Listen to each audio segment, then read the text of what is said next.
Welcome to the Beauty of Breathing podcast, where we explore the wonders of optimal breathing. I'm Renata Nehme, a dedicated mom, entrepreneur, and myofunctional therapist committed to embodying the principles I advocate.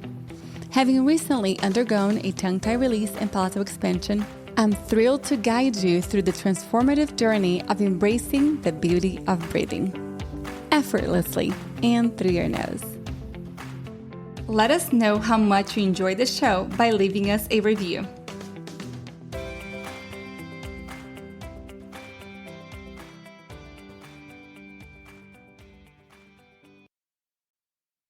Hello, and welcome to Beauty of Breathing. We have another live episode right now going on Instagram, and I have such a wonderful guest with us today, Dr. Yosi Amram.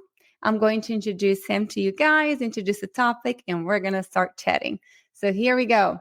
Presenting Dr. Yosi Amram, a clinical psychologist, CEO coach, pioneering research in spiritual intelligence, and best-selling author.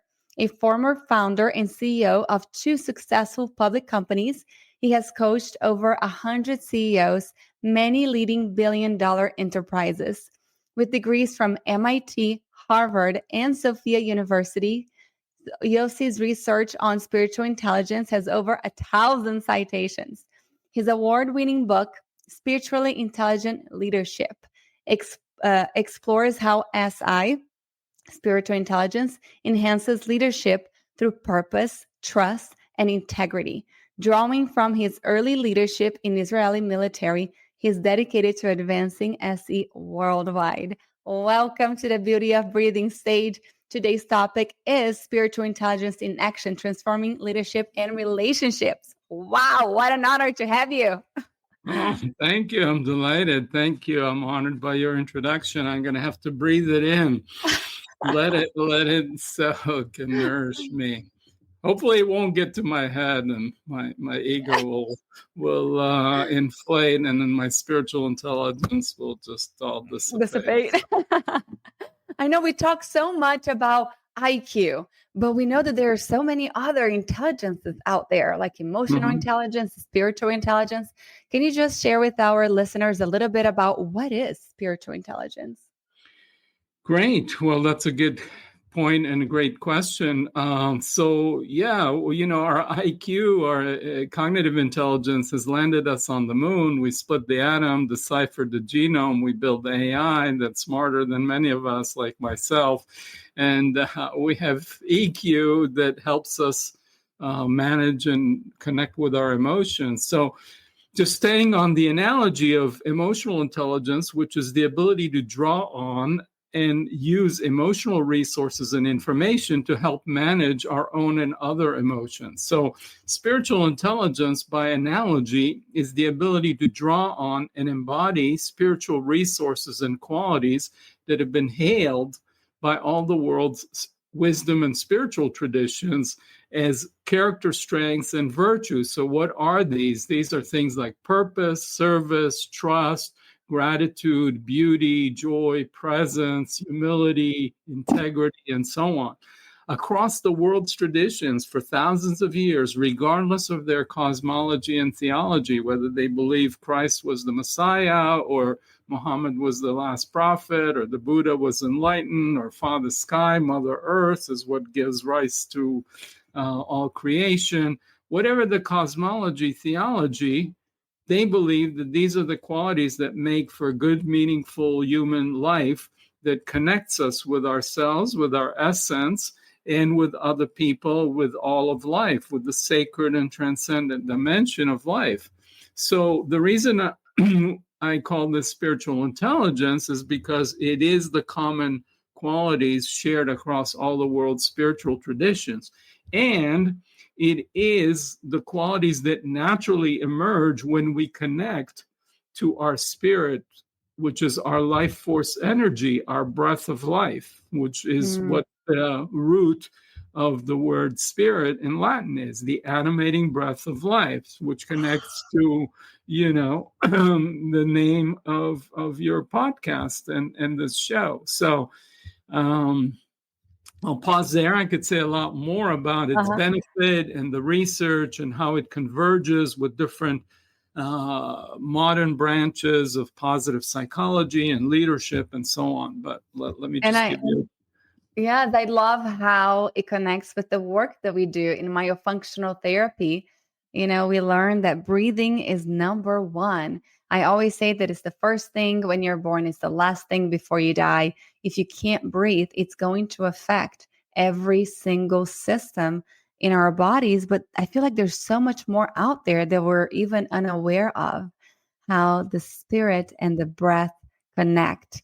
Are there any diseases of the spirit? Yeah.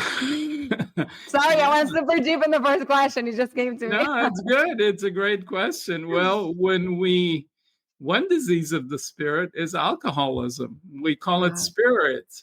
When our spirit is depleted and we don't have spirit, then we have to resort to spirits. So that's Wow. a spiritual disease because we don't have the real thing. We look for substitutes. And we need our life force energy to be alive, vital, healthy. And we are one system. There's a connection between the mind and the body and the spirit and the thoughts and the emotions.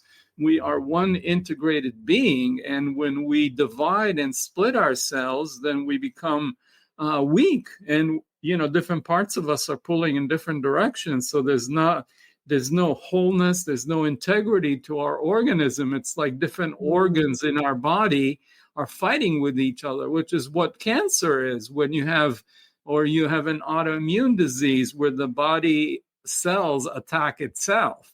So Wow. if we are divided in our thoughts and our emotions and our spirit and whatever is in conflict, and when it's not integrated, it's not whole, it's going to result in all kind of uh, expressions of disease in the body, in the mind, in the emotions, in the heart, and the spirit. So yeah. This is incredible. I love this talk, y'all. Um, how important is for all of us to believe in something? Well, yeah. So that's a great question. I think we all believe in something, and there's now this whole thing around, when modern culture and the secular society has kind of disconnected from our religious spiritual roots in modern secularism. But something has to take its place. So we believe in science, and maybe science is Mhm. the new religion, or we believe in the dollar, or we believe in something. But we have to believe that there is some value, something that is of importance to us that becomes our North Star, and that connects and directs our life and gives it meaning and purpose and direction. Now, when I speak of spiritual intelligence, and then I just gonna make a little segue, it's not the same as a spiritual belief or a spiritual experience. So you Okay. can have a belief. I can have a belief in God, and I Hmm. might go to church on Sunday or synagogue on Saturday, or I might go, and my sanctuary is in the woods. I do forest Hmm. bathing, whatever it is. And during those moments, my ego dissolves, and I experience oneness with God, with nature, with whatever.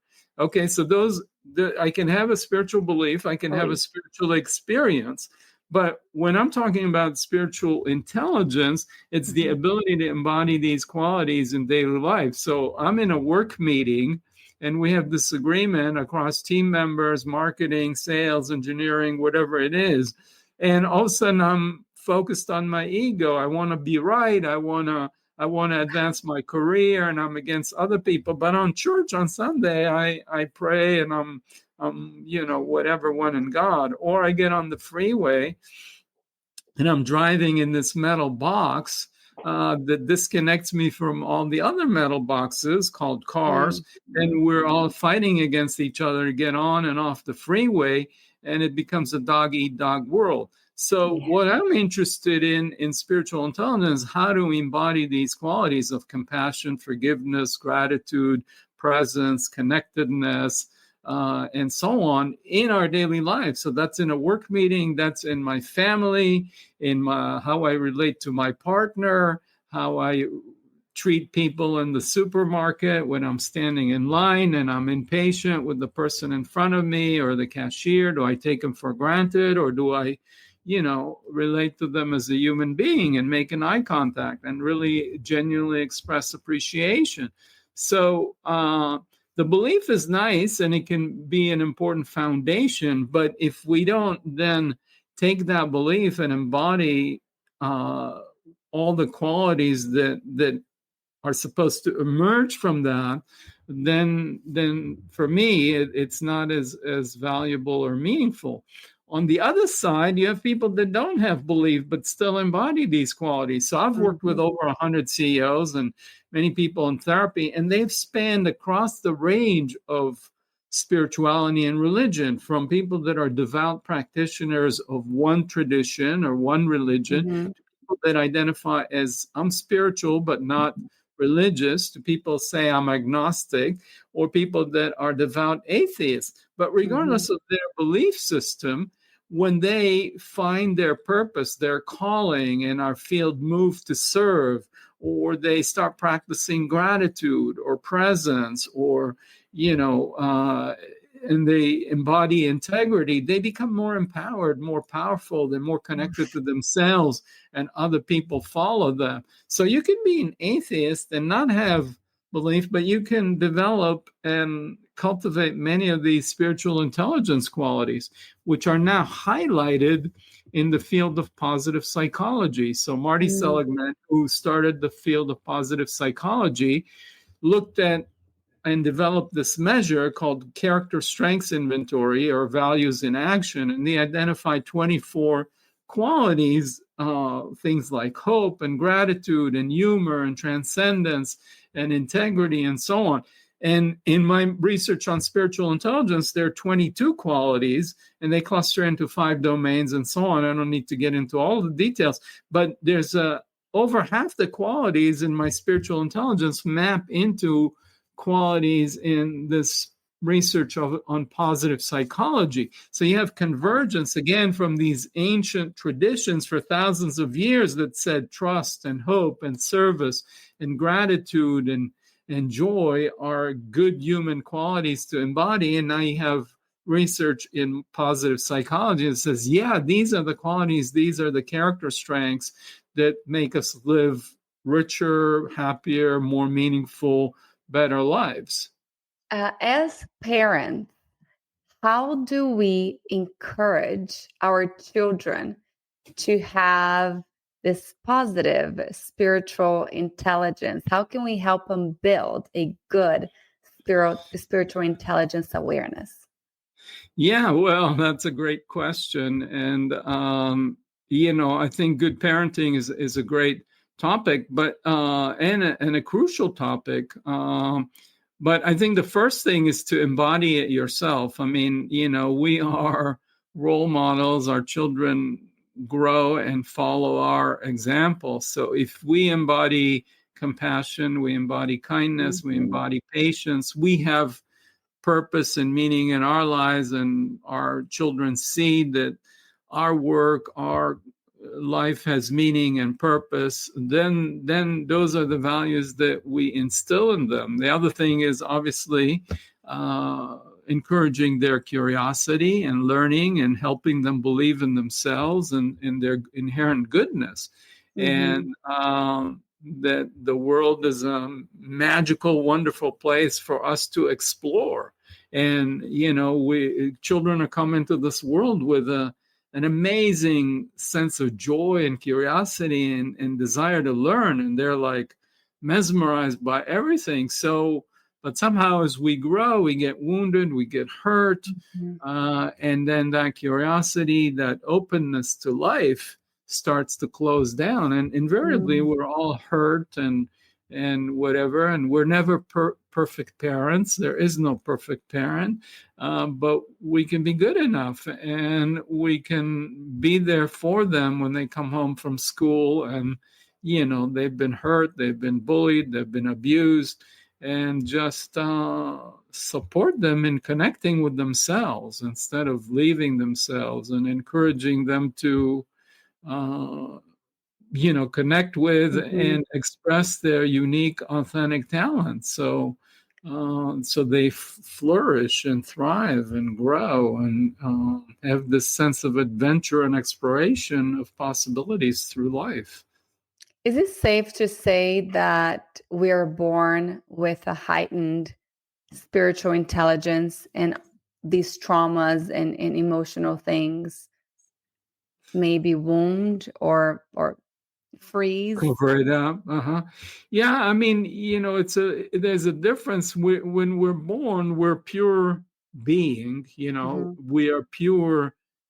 And that's why when you're with children, you feel their life force, and you feel their aliveness, their beingness, and their openness. And that's why it's just so wonderful to hold a baby, and our nervous system immediately relaxes. We look at their smile, and we just kind of melt, because their beingness, their life force is so readily apparent. And so in that sense, they are, uninhibited spirit. They're unfiltered life force, but there is no consciousness of it. There's not the maturity of it. So they don't have the resources to, when thrown off of that, to come back to it. So in that sense, it's not the same as the spiritual intelligence we might have when we're 40 or 50 or 70 or whatever it is. So the raw potential is there, but it hasn't been refined and shaped and so on. But yeah, there are pure being, pure life, pure amazement, pure curiosity, pure openness, which is what we're trying to get back to, is that inherent state. But this is kind of our hero's journey in life. The hero journey archetype is we are kicked out of our home for whatever it is. There's trauma, and then we have to go on this journey through life and slay the dragons. And then we come home, and then we come home back to our place of origin, and then we find our beloved mate, and that's the reward. But in this metaphor, we're thrown off our home, our true nature, our sacred spark of life, because of these woundings. And then that gives us all these limitations. We feel shame, something's wrong with us, I'm not worthy of love, I'm deficient. And these are all false dragons, self-limiting beliefs that we have to go and slay those dragons to come back. And then we find the beloved, which is our own soul. Now, of course, we also want to have a human beloved and so on. But archetypally, we can think about it as coming back to our soul, our spirit, our essence, our divine. This is so beautiful. I cut you off. I'm sorry. Our divine. Our divine nature, our divine nature, the sacred spark of life that lives in each of us. Oh, this is so beautiful. Since we mentioned a little bit about emotional intelligence before, how these two differentiate and how these two relate? Does one affect the other?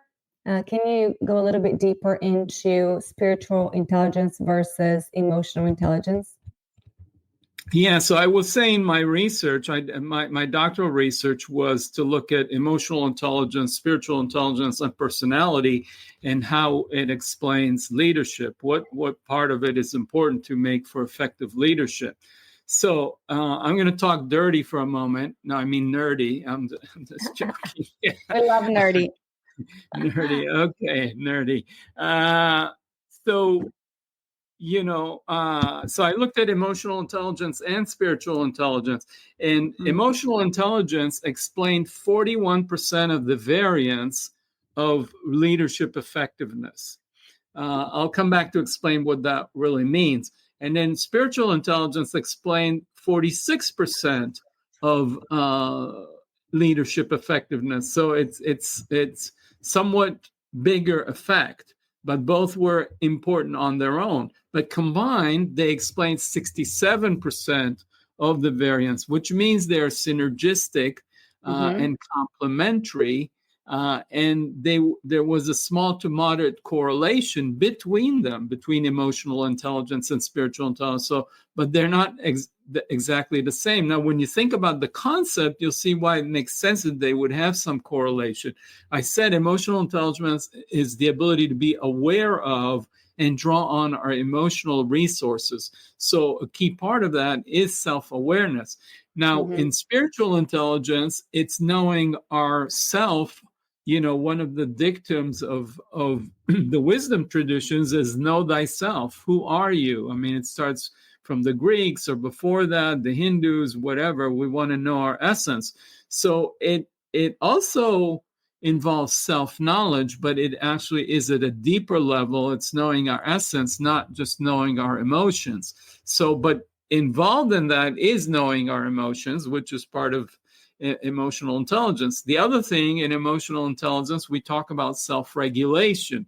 So I get angry, I get sad, whatever. So emotional intelligence is like, okay, I can feel my anger, I'm aware of it, but I don't explode, I don't curse, I don't yell, I don't throw shoes at people, I don't break plates, whatever. So that would be emotional self-regulation.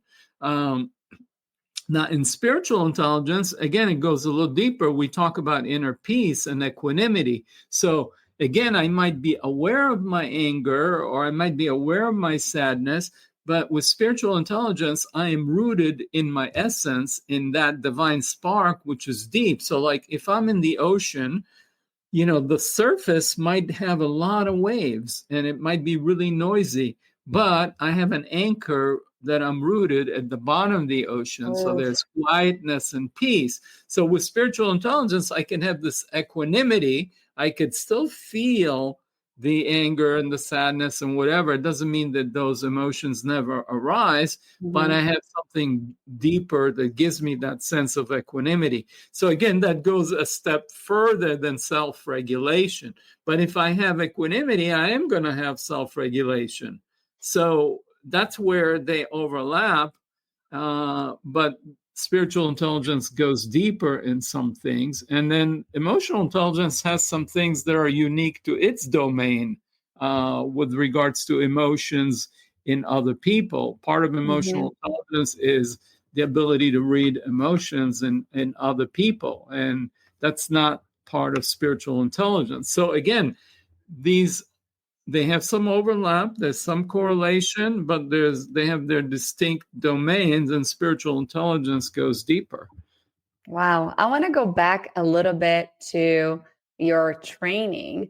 Can you share your journey from being a CEO and military leader to becoming a pioneering researcher in spiritual intelligence?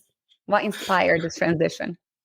Okay, well, I'm going to have to cover my life journey of 3 years in 3 minutes or less. No, it's taken a little more than 3 years. You can have a part two. Yeah. All right. Well, let's see. So I was born and raised in Israel, a war-torn part in the Middle East, a war-torn part of the world, which, is really horrific what's going on there now. And like all young Israeli men, I was drafted into the military at age 18. Now, fortunately, it was a quiet, peaceful time. And I was a shy and introverted, math and science nerd. And but to my amazement, I had the fastest promotion record in the history of my regiment, and I won all these leadership awards. But, despite excelling at the military, the command and control model chafed at my soul. And even though it's effective in battle, you don't have time to have great group discussion, going to the whiteboard and brainstorm and trying to build consensus. No, someone has to take charge and say, run there, do that, do this. You don't have the time. So it's effective, but it doesn't necessarily inspire and bring out the best in people. So I resolved, I was interested in leadership. I said, someday I want to build an organization based on more humanistic principle that inspire and bring out the best in people. So that's what led me to come to the US and study engineering and business, and then ultimately start my first company. And along the way, I was so devoted to it. I was working 70, 80 hours a week. And then the internet came, you're raising your hand. You can relate. All right. Well, just be careful. Be careful you don't burn out like I did. And the internet came, and our business model was threatened, and I had to reinvent it. And I just got frozen with fear. I didn't know how we're going to navigate that. So I went into depression, or a dark night of the soul. I persisted, and we reinvented our business and managed to take it public. And it was a high-flying stock, and it was a hot company. And I was trying to relax, but one day I was getting a deep tissue massage, and I was relaxing, deeply relaxing. And then my ego dissolved, and all of a sudden I experienced my body as made of consciousness.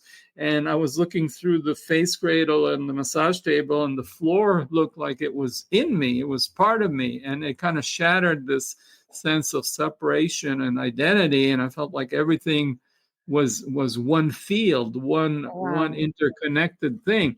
And that blew my mind and blew my circuits, and threw me actually into a manic episode. And because I had this thing you can call Kundalini awakening, and it can, if you're not grounded, I didn't know how to manage that energy. It really threw me off. And I was the CEO of a public company, and I wanted everything done yesterday, and I had all these visions and downloads about where the internet was going, and I wanted my company to be the leader, and I wanted everything done yesterday, and my team couldn't keep up, and my board couldn't keep up. So eventually they put me on a leave of absence, voluntary leave of absence, they called it. Go for 90 days, get centered, get grounded, because we can't run a public company like this.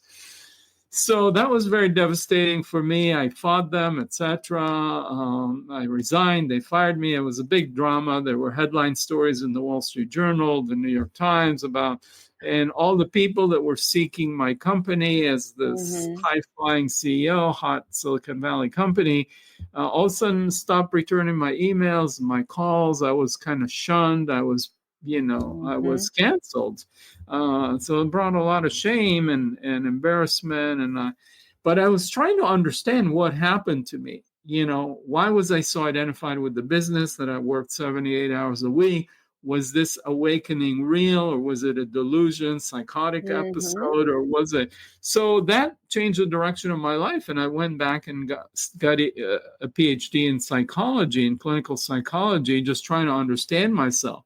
And then I heard the term spiritual intelligence that was coined by this woman called Dana Zohar, but she didn't really define it or operationalize it and how to measure it. And I knew about all the research on emotional intelligence and how emotional intelligence makes us better leaders, more effective human beings, happier, and so on. I thought, spiritual intelligence would be a parallel interesting, but it wasn't really defined and measured. And if you want to study something scientifically, you have to know how to measure it. And so you can study how it relates to other variables. So that was the research I set on to define. So I started out interviewing 71 teachers across all the world's traditions, from Hinduism, Buddhism, shamanism, Taoism, Islam, Christianity, Judaism, earth-based, and so on. And I discovered that regardless of their theology and cosmology, as I said, they spoke of the same qualities and the same virtues. So that was very exciting. And then from there, I developed the first academically validated measure of spiritual intelligence that then I used to study the effect on leadership, which is what I was talking about earlier about emotional intelligence and spiritual intelligence and leadership. And then since then, that measure has been translated into over a half dozen languages and studied by many other researchers, some of which are in different languages, different cultures, different countries. And what they've all shown is that spiritual intelligence contributes to our satisfaction and quality of life, mental health, resilience, productivity at the individual level, at the group level. And leaders with greater spiritual intelligence actually produce better financial results for their organizations. So, that was all very exciting. And then I felt like, okay, this is my calling, my mission. It's like, when I look at my life, it didn't make sense going forward. I was just kind of following one step, one foot in front of the other. But when I look back now, then it all makes sense. It's like everything kind of tied to bring me to this point where spiritual intelligence and leadership and all of that is what I'm passionate about. But as you pointed out, it really started in the military, which you would think is the farthest away from the place.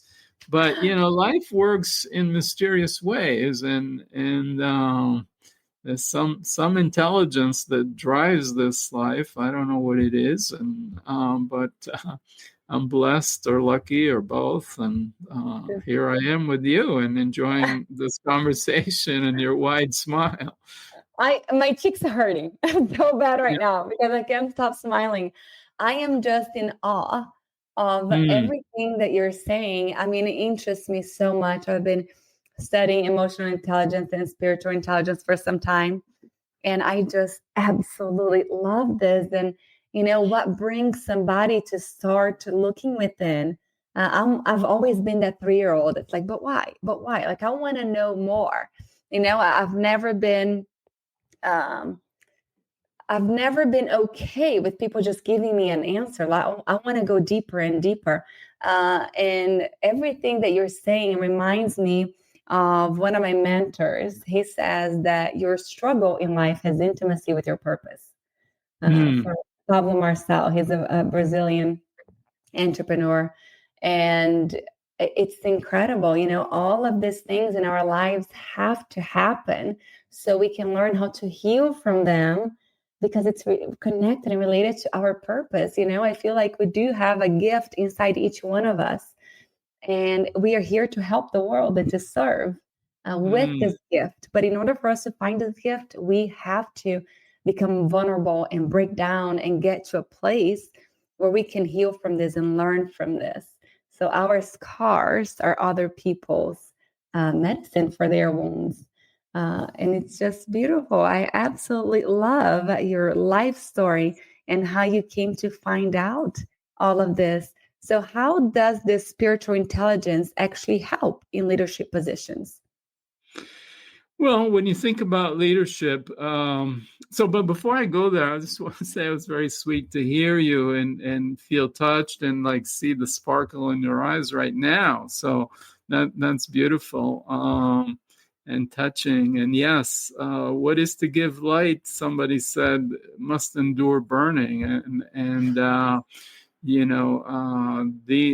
Oftentimes our sacred wounds are what gives, I call them sacred because they are sacred. They are what leads us to be that wounded healer, or as you said, our scars is what becomes our gifts to others, and what we learn. But okay, your question. I did see something the other day that really it went deep. That it is through our wounds that the light comes in. Yeah, well, there's a song, Leonard Cohen, there's a crack in everything. That's how the light comes in. Yeah, yeah. Look at that. Well, we need to go through these things. So spiritual intelligence and leadership. I am a CEO of 2 companies, single mom, do work insane hours. I never stop. It's hard, but how do you manage? Okay, yeah. Well, it takes me back to, I remember one of my first business school cases at Harvard was managers and leaders. Are they the same or different? So, managers are important. You have scarce resources, and someone needs to decide how to allocate them and make decisions and so on. So that's what a manager is. But what leaders are, leaders inspire. And and you think about the root word of inspire, it is spirit. It's the animating breath of life. So leaders breathe aliveness and cohesion and purpose into their organization. They set a vision. They say, why are we here? How are we going to serve the world? And then they define the mission and the set of values. And then people that resonate with that calling, with that vision, with that mission are drawn. And then when you have a cohesive group of people that have a shared vision and a mission and a common set of values, then you have a community of people that are aligned. So our energy is multiplicative.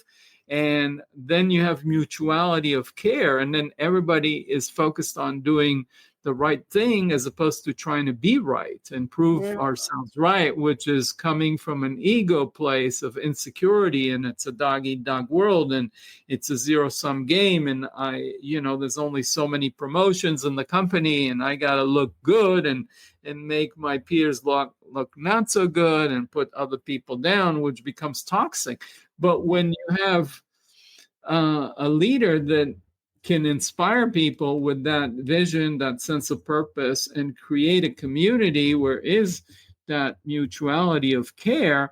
In our world right now, there's a loneliness epidemic, and we're so disconnected. And for many people, work is the primary community. We spend more of our working hours with people at work. So it's so important for people to be able to identify with the purpose and vision and thing of the organization, so that they have a sense of belonging, a sense of community.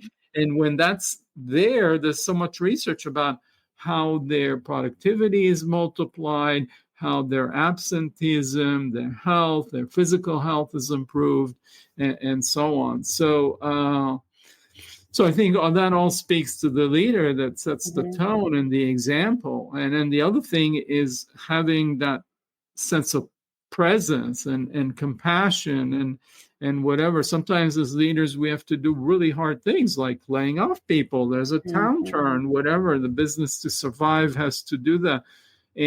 But can we do that? Can we make those hard decisions and people could still feel our heart? It's not just a thing. Can they feel our heart, our care, the fact that these are human beings that are impacted?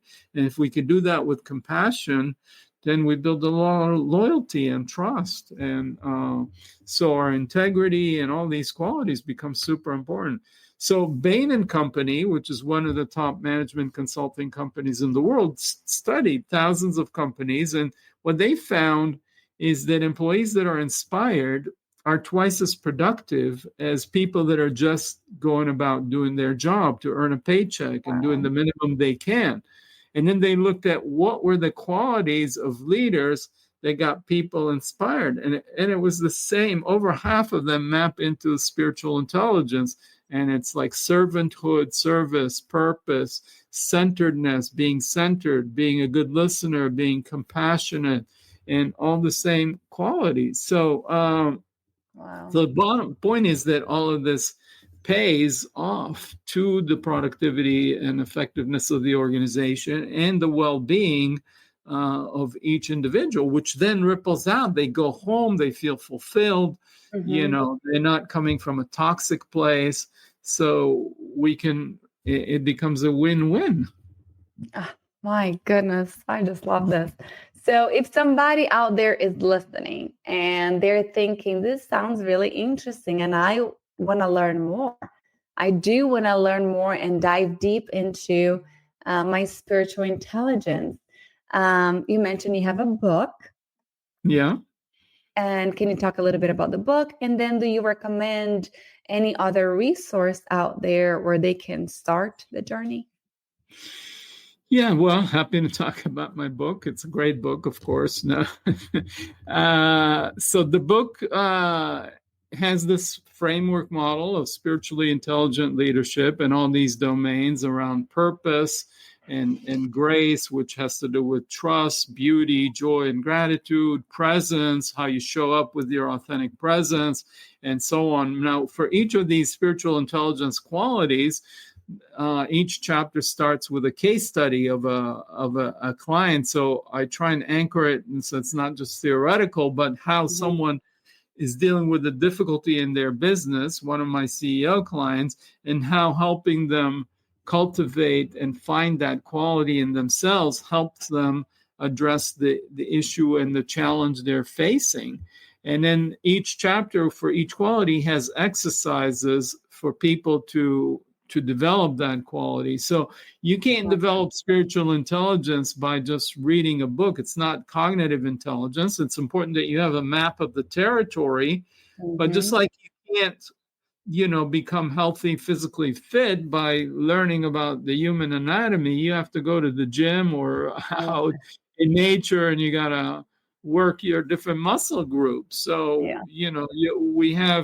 we have different muscle groups for spiritual intelligence. Like I mentioned, some of these qualities. So you have to practice it. So what I recommend is people take one quality and work on it for a month and build a habit. So you could start with gratitude, for example, and practice gratitude at the end of your day, and then go through your day looking for moments to experience gratitude and then express appreciation. And then that makes you feel good, improves your mood.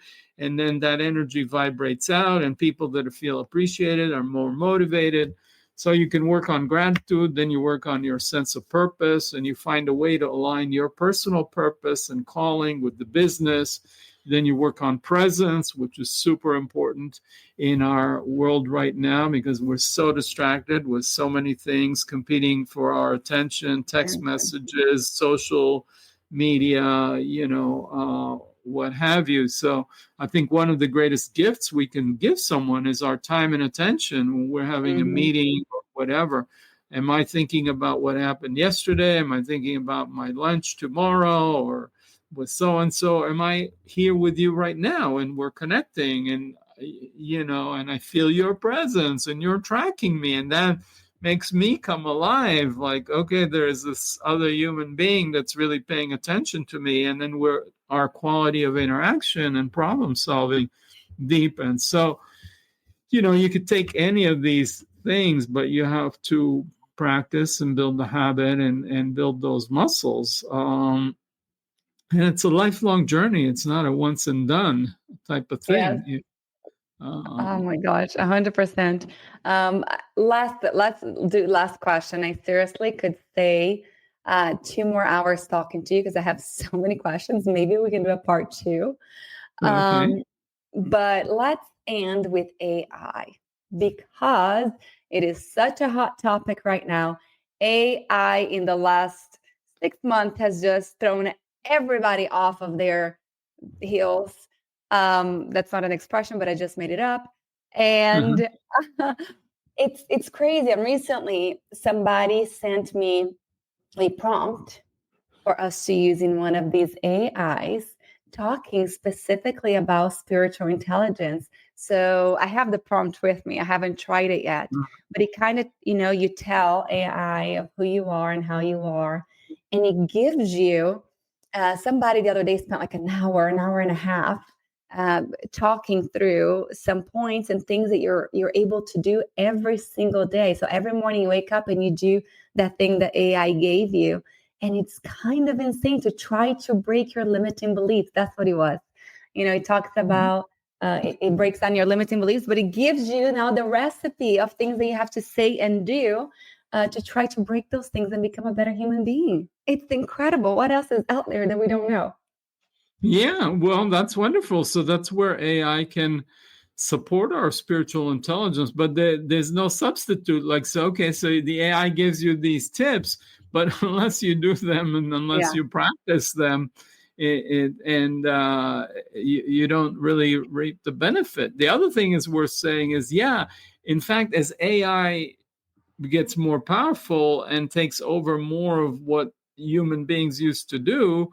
It's like in the old days, people were farmers, and then a lot of technology developed, and you could produce the amount of food with, much smaller fraction of human effort. And then we had the industrial age, and people were working on the assembly line, and we had robots and machines that could assemble cars and whatever and do that more automatically. And then we became information and knowledge workers and whatever. And then AI is going to take over some of those roles in customer service, and you have chatbots that are helping you, etc. So what's going to keep us distinctly human, and actually that increases the importance of our spiritual intelligence and our creativity and our inspiration. So I think it's important to understand the role of AI and how, like anything, if we use it properly, that it can enhance us. Otherwise, it could be dangerous. And so I think it's fascinating what's going on. But, this is where we also need this quality of trust in ourselves, in life, in the universe, in whatever you want to call it, higher power, the life force, that we could deal with these uncertainties. There's so much uncertainty going on in our world right now, politically, geopolitically, AI, all these. We live in very uncertain times, and I think now more than ever, we need something that we can hold on to keep us sane during these crazy times.